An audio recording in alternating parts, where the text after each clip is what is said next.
നമസ്കാരം. എല്ലാ ദിവസവും രാവിലെയുള്ള പ്രീ മാർക്കറ്റ് റിപ്പോർട്ടിലേക്ക് കിടക്കാം. കഴിഞ്ഞ 7 ട്രേഡിംഗ് ഡേ കൊണ്ട് 800 പോയിന്റിലധികം റാലി രേഖപ്പെടുത്തിയ നിഫ്റ്റി ഇന്ന് ഈ ഒരാഴ്ചയിലേക്ക് വരുമ്പോൾ ഈ ആഴ്ച നമ്മളുടെ മന്ത്ലി എക്സ്പയറി ആണ്. കൂടാതെ തന്നെ നെക്സ്റ്റ് മന്ത് ഫസ്റ്റ് മുതൽ Q2 റിസൾട്ടുകൾ നമുക്ക് തുടങ്ങുകയാണ്. IT കമ്പനീസിൻ്റെ Q2 റിസൾട്ടുകൾ തുടങ്ങുകയാണ്. FTSEയുടെ ഫണ്ട് റീബാലൻസിങ് കാരണം ഏകദേശം ഒരു $1 ബില്യൺ ഫണ്ട് ഇൻഫ്ലോ ആണ് കഴിഞ്ഞ വെള്ളിയാഴ്ച നമ്മുടെ ഇന്ത്യൻ മാർക്കറ്റിലേക്ക് വന്നത്. അതുകൊണ്ട് തന്നെ 14,000 കോടി രൂപയാണ് FISൻ്റെ ഭാഗത്തു നിന്നുള്ളൊരു ഫണ്ട് ഇൻഫ്ലോ കഴിഞ്ഞ വെള്ളിയാഴ്ച ദിവസം വന്നത്. വീക്കിലി അടിസ്ഥാനത്തിലും നോക്കുകയാണെങ്കിൽ 15,000 കോടി രൂപ, കഴിഞ്ഞ വീക്കിലും 15,000 കോടി രൂപ. അപ്പോൾ 2 വീക്ക് കൊണ്ട് ഏകദേശം ഒരു 30,000 കോടി രൂപയുടെ ഫണ്ട് ഇൻഫ്ലോ ഇന്ത്യൻ മാർക്കറ്റിലേക്ക് വന്നിട്ടുണ്ട്. അപ്പോൾ അതുകൊണ്ടാണ് ഇപ്പോൾ ചില ആളുകൾ പറയാറുണ്ട് നമ്മളുടെ സ്റ്റോക്കുകളൊന്നും മൂവ് ചെയ്തിട്ടില്ല. നിഫ്റ്റി മൂവ് ചെയ്തു.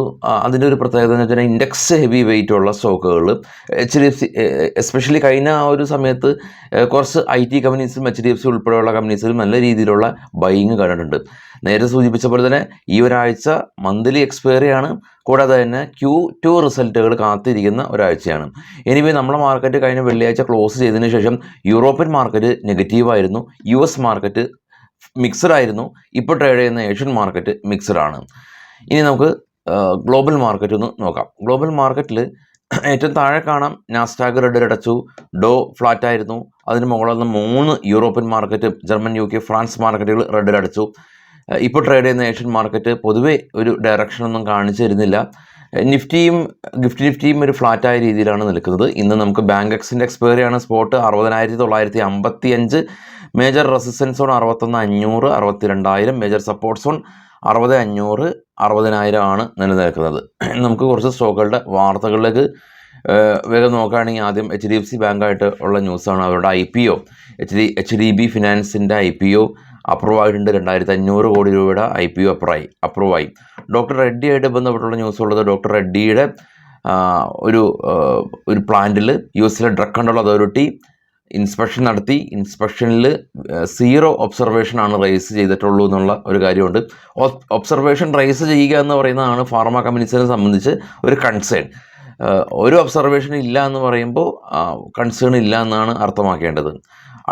വോഡഫോൺ ഐഡിയ, നോക്കിയ, എറിക്സൺ തുടങ്ങിയ ഗ്ലോബൽ നെറ്റ്വർക്ക് പാർട്ട്നേഴ്സായിട്ടുള്ള അവരുടെ $3.6 ബില്യൺ ഡീല് കംപ്ലീറ്റ് ആയി എന്ന് അറിയിച്ചിട്ടുണ്ട്.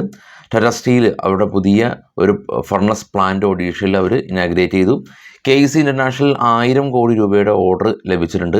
അദാനി ടോട്ടൽ ഗ്യാസിന് $375 മില്യൺ ഒരു ഗ്യാസ് ഡിസ്ട്രിബ്യൂഷനെ സംബന്ധിച്ചുള്ള ഇവരുടെ പ്രൊജക്റ്റ് വിപുലീകരണം, ഇതിനുവേണ്ടി ഫണ്ട് വേണം. ആ ഫണ്ടിന് വേണ്ടിയിട്ട് BNP പരിവാസ്, DBC പോലുള്ള ബാങ്കുകൾ ഫണ്ട് കൊടുക്കാനായിട്ട് തയ്യാറായിട്ടുണ്ട് എന്നുള്ള ന്യൂസാണുള്ളത്. രാംകോ സിമെൻറ്റ് കമ്പനി ഇവരുടെ സിമെൻറ്റിൻ്റെ പ്രൊഡക്ഷൻ കപ്പാസിറ്റി ഉയർത്തുന്നു എന്നുള്ള ന്യൂസ്. HFCL കമ്പനി ഇവർ ജനറൽ ഓട്ടോമാറ്റിക് എയറോനോട്ടിക് സിസ്റ്റമായിട്ട് ഒരു പുതിയ ബിസിനസ് കോൺട്രാക്റ്റ് സൈൻ ചെയ്തു. ആരതി US ഡ്രഗ് കൺട്രോൾ അതോറിറ്റിയുടെ ഇൻസ്പെക്ഷൻ ഉണ്ടായി. ഇൻസ്പെക്ഷനിൽ 4 ഒബ്സർവേഷൻസ് റൈസ് ചെയ്തിട്ടുണ്ട്. BHEL കമ്പനി ഇവർക്ക് 6,100 കോടി രൂപയുടെ ഓർഡർ NTPCയുടെ ഭാഗത്തുനിന്ന് ഒരു തെർമൽ പവർ പ്ലാന്റ് സെറ്റപ്പ് ചെയ്യാനായിട്ട് ലഭിച്ചു. ONGC കമ്പനി ഇവർക്ക് അസർബൈജാനിലെ ഒരു ഓയിൽ കമ്പനിയായിട്ട് ഒരു പുതിയ ബിസിനസ് കോൺട്രാക്ട് സൈൻ ചെയ്തു.